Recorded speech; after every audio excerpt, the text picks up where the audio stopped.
এখন যে সত্যি ঘটনাটা শুরু করছি, ঘটনাটা বিহারের একটা ঘটনা। বিহারের বেগুসরাই ডিস্ট্রিক্টের খুররমপুর নামের একটা গ্রাম। গ্রামের একটা মেয়ে, বয়স ২৬ বছর, নাম ভারতী কুমারী বা সঙ্গম কুমারী।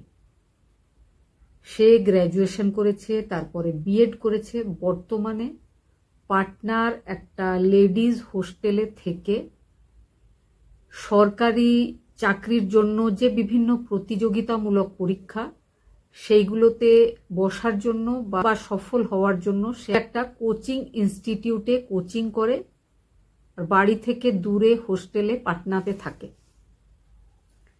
এবার অন্যদিকে তার একজন প্রেমিক, সেও বেগুসরাই ডিস্ট্রিক্টের বদলাপুর নামের একটা গ্রাম, সেখানকার একটা ছেলে। বর্তমানে বয়স ৩০ বছর।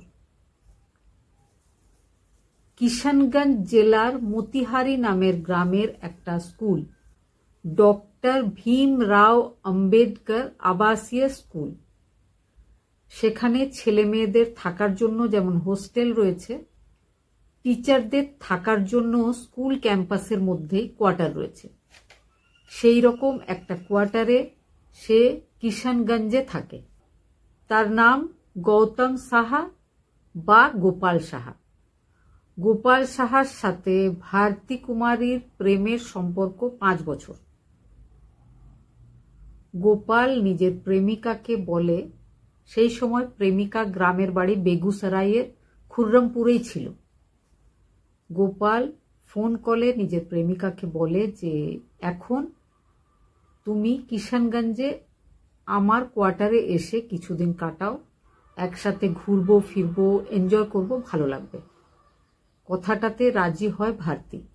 ৯ তারিখে ভারতী নিজের বাড়িতে বলে যে তাকে হোস্টেলে এবার ফিরে যেতে হবে। তো বাড়ির লোকজন তো জানতোই সে হোস্টেলে থাকে। ভারতী নিজের জিনিসপত্র প্যাক করে চলে যায় নিজের হোস্টেল পাটনা যাওয়ার উদ্দেশ্যে। পাটনা থেকে তার বয়ফ্রেন্ড তাকে সঙ্গে করে নিয়ে যায় নিজের যে কোয়ার্টার কিষানগঞ্জ, সেখানে। ১১ অক্টোবর ২০২৫ রাত্রেবেলায় ৮টার সময় ভারতী নিজের বাড়ির লোকজনের সাথে শেষবার কথা বলে। ১৩ তারিখে আবার তারা কল করলে তাদের মেয়ে ভারতীর ফোনটা সুইচ অফ হয়ে গেছিল। ১৫ তারিখ আসে। ১৫ তারিখ ভারতীর গ্রামের বাড়ি থেকে ২০০ মিটার মতো দূরে সাদা একটা বস্তায় প্যাক করা একটা মেয়ের বডি পাওয়া যায়। আশেপাশের লোকজনেরা দেখে, পুলিশকে খবর দেওয়া হয়, বুঝতে পারা যায় যে ওটা ভারতীর বডি। ভারতীর বাড়ির লোকজন অবাক হয়ে যায়। ভারতী পাটনাতে নিজের হোস্টেলের উদ্দেশ্যে বেরিয়েছিল, তাহলে হঠাৎ ভারতী এখানে এসে এইভাবে বস্তায় বন্দী হয়ে পৌঁছালো কিভাবে? কে তার সাথে এই ধরনের ঘটনা ঘটিয়েছে? এবার পুলিশ কল ডিটেল চেক করে ভারতী কুমারীর। ভারতীর কল ডিটেলে পুলিশ দেখে যে গৌতম নামের কোনো ছেলের সাথে ভারতী লম্বা লম্বা টাইম পর্যন্ত কথা বলে। ভারতীর বাড়ির লোকজনেরা পুলিশ টিমকে জানিয়েছিল যে ১৩ অক্টোবর ভারতীর ফোন সুইচ অফ হয়েছিল। পুলিশ দেখে যে ১১, ১২, ১৩ সব সময় ফোনের লোকেশন যেখানে গৌতম কুমার সাহার, সেইখানেই ভারতী কুমারীর। ভারতীর ফোনের লাস্ট কলটাও ছিল গৌতমের সাথেই। এবার পুলিশের সন্দেহ হয়, পুলিশ গৌতম কুমারকে খুঁজতে শুরু করে। প্রথমে গৌতম কুমারের যে কাজের জায়গা, যেখানে ভারতীরও লোকেশন দেখা যাচ্ছিল, সেই কিষানগঞ্জের সরকারি স্কুলের যে কোয়ার্টার, সেখানে গৌতমকে খুঁজতে যায় পুলিশ টিম। স্কুলের বিভিন্ন টিচার, স্কুলের প্রিন্সিপাল, স্কুলের স্টুডেন্ট, আশেপাশের প্রতিবেশী সবার সাথে কথা বলার পর পুলিশ জানতে পেরেছিল যে গত ১০ তারিখ থেকে একজন মেয়ে গৌতমের সাথে এসে এই কোয়ার্টারে থাকছিল।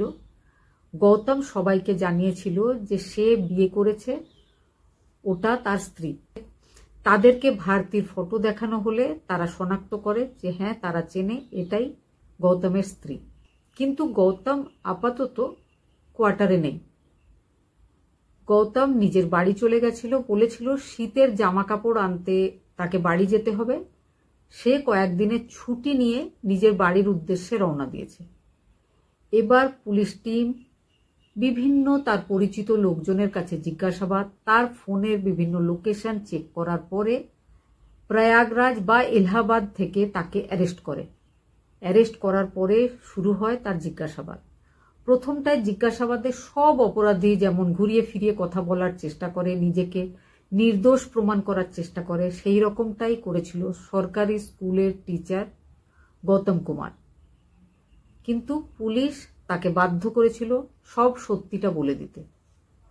সে যে সত্যিটা বলেছিল সেটা হচ্ছে 5 বছরের রিলেশন তার সাথে ভারতীর। সে ভারতীকে খুব ভালোবাসে।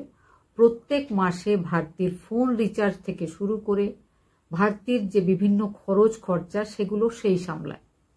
কারণ সে ভবিষ্যতে ভারতীকে বিয়ে করবে, ভারতীকে সে নিজের স্ত্রী বলেই মনে করে। কিন্তু ভারতী এখন পড়াশোনা করছে, সে সরকারি স্কুলের টিচার হতে চায়। সেই জন্য সে এক্ষুনি ভারতীকে বিয়ে করছিল না, সে অপেক্ষা করছিল যাতে ভারতী স্বাবলম্বী হয়ে যায়, কারণ ভারতী এটা করতে চাইছিল। সে ভারতীকে নিজের কোয়ার্টারে নিয়ে এসে রেখেছিল, আশেপাশের লোকজনেদেরকে বলেছিল যে ওটা তার স্ত্রী। একদিন তারা খাওয়া দাওয়া করে যখন ঘুমিয়ে পড়েছিল, ভারতী তার থেকে আগে ঘুমিয়ে পড়েছিল। সেদিন ছিল 13 তারিখ। 13 তারিখ দুপুরবেলায় ভারতী ঘুমোচ্ছে, ভারতীর ফোনটা পাশেই রাখা আছে। সে এর আগে কখনোই ভারতীর ফোনে হাত দেয়নি, কিন্তু সেদিন হঠাৎ করে তার ইচ্ছা হয়, সে ভারতীর ফোনটা দেখতে শুরু করে। দেখতে দেখতে হঠাৎ একটা হিডেন ফোল্ডারে সে বেশ কয়েকটা ফটো দেখতে পায় ভারতীর, যেটা ছিল ভারতীর সাথে অন্য আরও একটা ভারতীর বয়ফ্রেন্ডের। খুব ঘনিষ্ঠভাবে সেই ছেলেটার সাথে ভারতী ফটো তুলেছিল। বেশ কয়েকটা ঘনিষ্ঠভাবে মেলামেশার ভিডিও ছিল, যেটা দেখে তার খুব রাগ হয়। সে ভারতীকে ঘুম থেকে তুলে জিজ্ঞেস করে যে এটা কে। ভারতীয় ঘুরিয়ে ফিরিয়ে ভুল বুঝিয়ে ব্যাপারটাকে দমিয়ে রাখতে চাইছিল, কিন্তু গৌতম কিছুতেই বুঝতে চায় না। ওইভাবেই কিন্তু দুজনের মধ্যে তর্ক ঝামেলা চলছে। রাত হয়, আবার তারা খাওয়া দাওয়া করে শুয়ে পড়ে। ভারতীকে সে আবার সেই পুরনো কথা তুলে কথা বলতে শুরু করে। ভারতীকে সে বলে, যদি ওই ছেলেটার সাথে তোমার সত্যিই কোনো সম্পর্ক হয়ে থাকে বা থেকে থাকে, আমি কিচ্ছু মনে করব না, তুমি সত্যি সত্যি কথা বলো। ভারতী এবারে মেনে নেয়। ভারতী বলে ওই ছেলেটাও তার সাথে কোচিং সেন্টারেই কোচিং করতে আসে, তার সাথে তার একটা সম্পর্ক তৈরি হয়েছিল, তবে সে তাকে একদম ভালোবাসে না, সে গৌতমের সাথেই বিয়ে করবে, গৌতমকেই ভালোবাসে। এই ব্যাপারটা শোনার পর গৌতম নিজেকে আটকে রাখতে পারেনি, শ্বাস রোধ করে সে মেরে ফেলেছিল ভারতীকে। ওইভাবেই সে সারা রাত বডিটা রেখে দিয়েছিল নিজের ঘরের মধ্যেই। নেক্সট ডে সকালবেলায় সে স্কুলে যায়। স্কুলে যাওয়ার পরে সে ক্লাস করে। এই সময় এটাও বলে রাখি যে সে প্রত্যেকটা স্টুডেন্টের ফেভারিট স্যার। কখনো সে কোনো স্টুডেন্টের ওপর হাত তোলে না, কারোর সাথে জোরে কথাও বলে না। প্রিন্সিপাল বলে তার মতো ভালো টিচার বা ভালো ছেলে তিনি এই পর্যন্ত দেখেননি। আশেপাশের সব লোকজন গৌতম স্যারকে খুব পছন্দ করে, কিন্তু গৌতম স্যার এই ঘটনাটা ঘটিয়ে ফেলেছিল। তারপরে সে প্রিন্সিপালকে বলে যে ঠান্ডা পড়ছে ধীরে ধীরে, আমি কিছু শীতের জামা কাপড় নিতে নিজের গ্রামের বাড়িতে যাব, আমাকে 2 দিনের ছুটি দিতে হবে। প্রিন্সিপাল রাজি হয়ে যায় যে চলো ঠিক আছে, তুমি যাও, গিয়ে জামা কাপড় নিয়ে এসো। এইভাবেই কিন্তু সারাটা দিন কাটে। রাত্রির হয়। সে একটা সাদা রঙের বস্তায় ভারতীর বডিটাকে ভালোভাবে প্যাক করে, উপরে বেশ কিছু জামা কাপড় দিয়ে বডিটাকে ঢেকে ফেলে, তারপরে দড়ি দিয়ে শক্ত করে বেঁধে নিজের বাইকের পেছন দিকে বেঁধে ফেলে। সে কিন্তু মনে মনে ঠিক করেছিল এই এরিয়াতে যেখানে সে থাকে, তার স্কুলের এরিয়া, এটা তার কাজের জায়গা, এইখানে সে ভারতীকে ফেলবে না। সে ভারতীকে ফেলে আসবে ভারতীর বাড়ির এরিয়া, মানে সেই বেগুসরাই ডিস্ট্রিক্টে। সেটাই সে করবে বলে রেডি হয়ে রাত্রেবেলায় বেরিয়ে পড়ে। কিষানগঞ্জ, যেটা তার থাকার জায়গা, সেখান থেকে ভারতীর বা তার বাড়ির যে এলাকা সেটা ছিল 270 কিলোমিটার দূরে। সে সারা রাত 5.5 ঘন্টা 270 কিলোমিটার বাইক চালায়। বাইক চালাতে চালাতে সে 4খানা ডিস্ট্রিক্ট ক্রস করে। কিষানগঞ্জ থেকে পূর্ণিয়া, পূর্ণিয়া থেকে কটিহার, কটিহার থেকে খড়ড়িয়া, খড়ড়িয়া থেকে গিয়ে পৌঁছায় বেগুসরাই। বেগুসরাইয়ের খুররমপুর এলাকা। ভারতীর বাড়ি থেকে 200 মিটার দূরে সেই বস্তাটা ফেলে দিয়ে সে সেখান থেকে চলে যায়। ওই 4টে জেলা যখন সে পার করেছিল, কোনো জঙ্গলের রাস্তা, বাইপাস রোড বা কোনো নির্জন এলাকা দিয়ে সে আসেনি।